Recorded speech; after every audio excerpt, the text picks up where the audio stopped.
Καλώς ήρθατε στο κανάλι μου, μπήκε ο Μάιος, καλό μήνα σε όλους.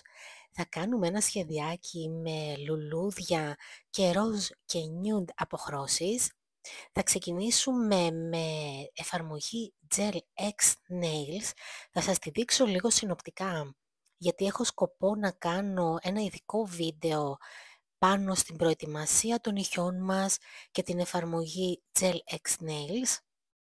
Έχουν πολύ μεγάλη διάρκεια ακόμα και εγώ που τα χρησιμοποιώ με peel off base από κάτω. Παρ' όλα αυτά μου κρατάνε τουλάχιστον 3 εβδομάδες.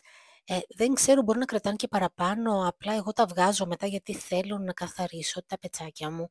Γενικά θέλω να ανανεώσω το μανικιούρ μου, το σχέδιο. Όταν κάνουμε εφαρμογή Gel X Nail, κάνουμε το σχέδιο πάνω στα νύχια μας, ενώ όταν κάνουμε τα press-on, όπως έχετε δει σε άλλα μου βίντεο, κάνουμε το σχέδιο πάνω στη βάση για τα press-on και μετά τα κολλάμε με κόλλα πάνω στα νύχια μας.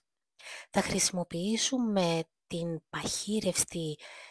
παχύρευστο gel από Born Pretty, το οποίο μου αρέσει πάρα πολύ, βάζοντας μία ποσότητα πάνω στο νύχι, το full cover νύχι, και θα σκουπίσουμε λίγο το πινελάκι στην άκρη και θα τοποθετήσουμε από τη μέσα πλευρά και πατώντας σιγά σιγά προς τα έξω μέχρι να δούμε ότι η κόλλα έχει φτάσει μέχρι την άκρη του νυχιού μας. Προσοχή να μην φύγει παρά έξω.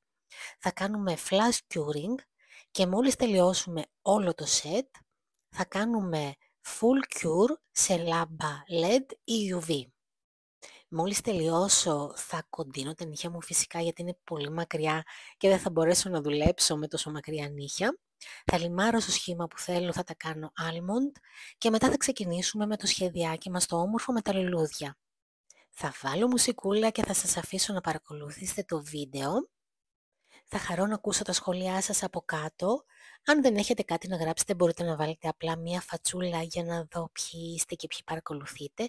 Να κάνετε like σε αυτό το βίντεο αν σας άρεσε και το βρήκατε χρήσιμο. Και μην ξεχάσετε πριν φύγετε να υποστήριξετε το κανάλι μου κάνοντας subscribe.